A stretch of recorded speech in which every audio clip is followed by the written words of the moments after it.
আজকের আল্লাহওয়ালা কিভাবে তৈরি হবে?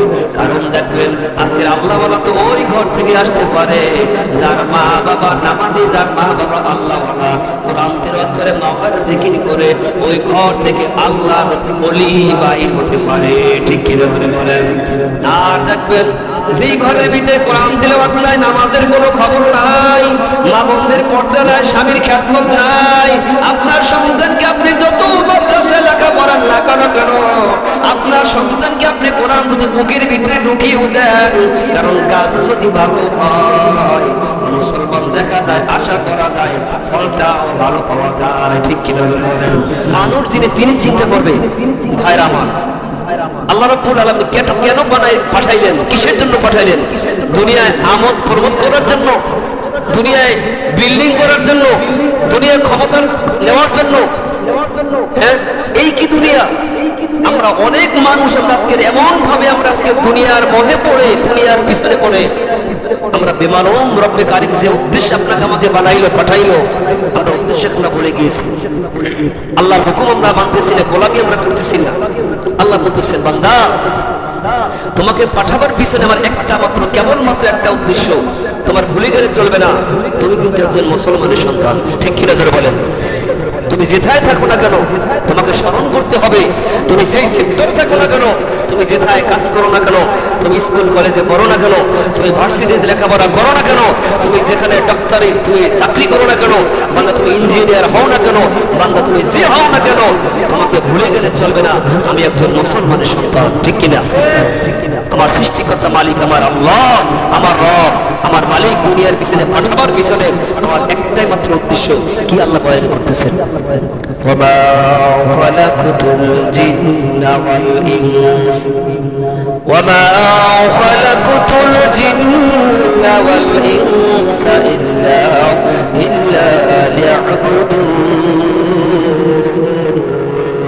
জোরে বলে সুবহানাল্লাহ। আল্লাহ বলে, বান্দা তোমাকে দুনিয়ায় কেন বানাইলাম?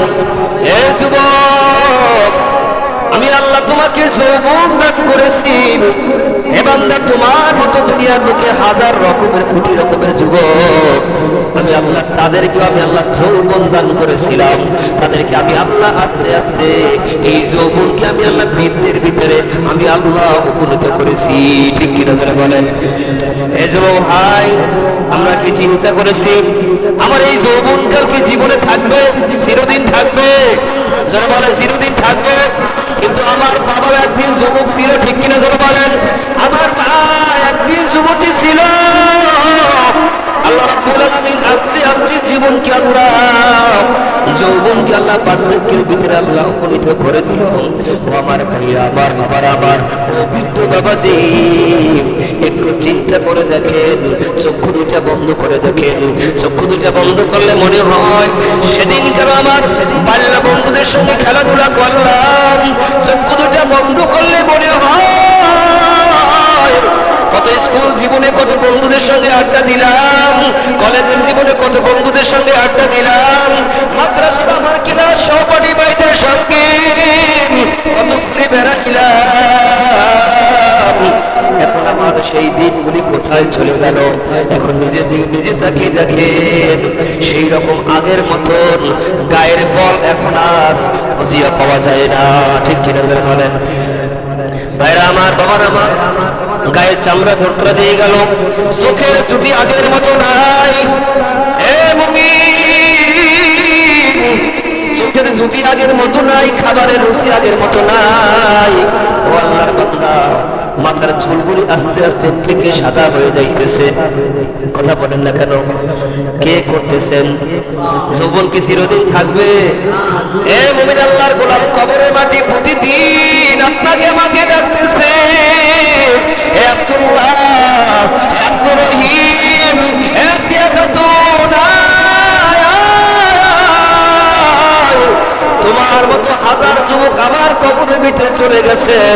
আল্লাহ রাব্বুল আলামিন তোমাকে আমাকেও কবরে নিতে পারতো। ইহসান করেছেন কে? জোরে বলেন, জোরে আওয়াজে বলেন কে? এই দয়া কার? এই যুবক ভাইরা, পায়ে হাত দিয়ে বলি,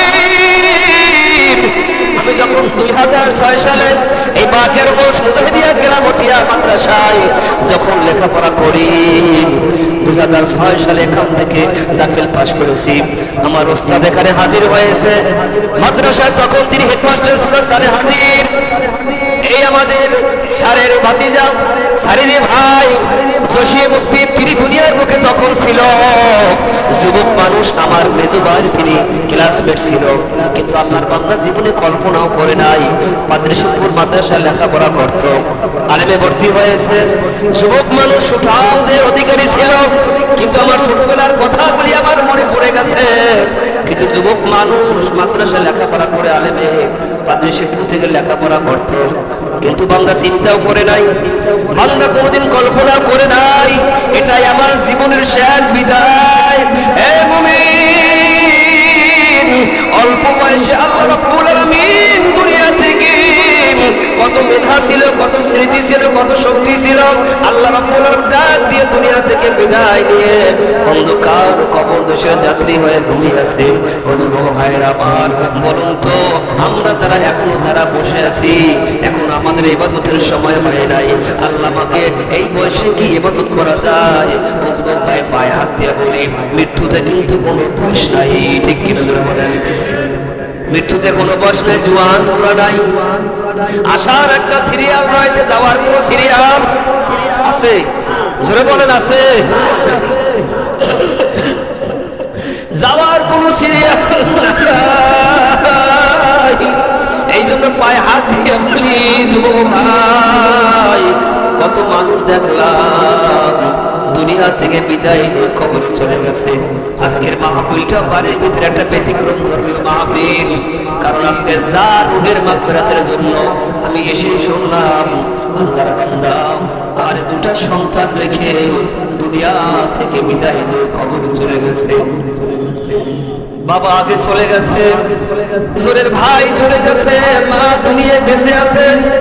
মায়ের সামনে থেকে সন্তান বিদায় নিয়ে যখন চলে যায়, আরে সন্তান মায়ের সামনে যখন সন্তানের লাশ, মা বেঁচে আছে মরার মতো, ঠিক কিনা জোরে বলেন? বিদেশে বিরাজে যার সন্তান মারা যায়, পশু পাখি জানার আগে আগে জানে মা, ঠিক কিনা বলেন? মাঝে কত আপন সন্তানের জন্য কাউরে বোঝানো যাবে না।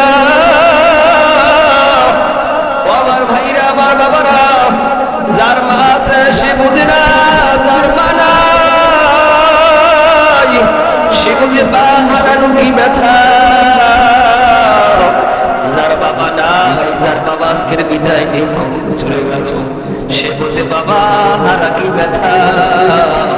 ওই মা কত কষ্ট করেছে আপনার আমার জন্য রে বাবা। এই মাহফিল শেষ করে গতকালকের উপরে রাত্র 1টা বেজে গেছে, বাসায় যাইতেন। বিবি সাহেব তিনি ঘরের ভিতরে ঘুমায়, সন্তানদের নিয়ে ঘুমায়। মা দুঃখিনী ঘরের দরজার দিকে তাকিয়ে ঘরের দরজার খিলটা আলগা দিয়ে মা দুঃখিনী আরে দরজা দিকে পথের দিকে বারবার তাকায়, সন্তান কখন আসবে? আমার সন্তানগুলো ঘুমায়, বিবিও ঘুমায়। ঘরে দরজায় গিয়ে যখন গাড়িতে হরেন দিলাম, মা সঙ্গে সঙ্গে ঘরের দরজা খুলে দিল। মা বলে, বাবা এত রাত করে আছিস? বাবা আমার তো ঘুম হয় না। বলে, মা আপনি কেন ঘুমান না? আমার তো রাত্রে আসতে অনেক দেরি হয়ে যায়।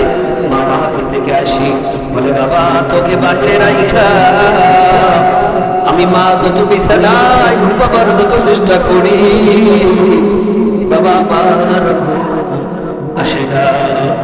আমার ভাইরা, আমার বাবার, আমার মা আজকের যাদের দুনিয়ায় নাই, বাবা যাদের দুনিয়ায় নাই, বাবার ওই মায়ের জন্য একটু দোয়া করিও। এ সন্তান, আজকে তুমি যত বড়ই হইলে না কেন, দুনিয়ার আলো দেখতেছো, দুনিয়ার নিয়ামত দেখতেছো, আল্লাহ মেধা দিল, জ্ঞান দিল, বুদ্ধি দিল, আকল দিল, আল্লাহ চেহারা দান করলো। এর পিছনে সবচাইতে বড় অবদান তোমার মা এবং বাবা, ঠিক কিনা জোরে বলেন? এই জন্য ভাইরা আমার, বাবার আমার সব সময়ের জন্য দোয়া দিতে হবে। হবে মা এবং বাবার কাছ থেকে। ঠিক কিনা জোরে বলেন? তোমার আমার জন্য সবচাইতে বড় পীর হলো মা এবং বাবা, ঠিক কিনা? এই জন্য মায়ের কাছ থেকে দোয়া নিবা ও সন্তান। কোথাও চাকরিতে গেলে মায়ের কাছ থেকে দোয়া নাও, ব্যবসা করতে গেলে মায়ের কাছে গিয়ে সালাম দিয়ে হাসি মুখ দিয়ে মায়ের কাছ থেকে দোয়া নিয়ে তারপরে তুমি ব্যবসায় যাও। আল্লাহ তোমার ব্যবসার ভিতরে আমার মাওলা বরকত দিবে। ঠিক কিনা ধরে বলেন? এই জন্য কোনো কবি বলেছেন সর্বসময়ের জন্য মায়ের থেকে দোয়া নিতে হবে। ও মুমিন, মায়ের খুশিতে খুশি কে?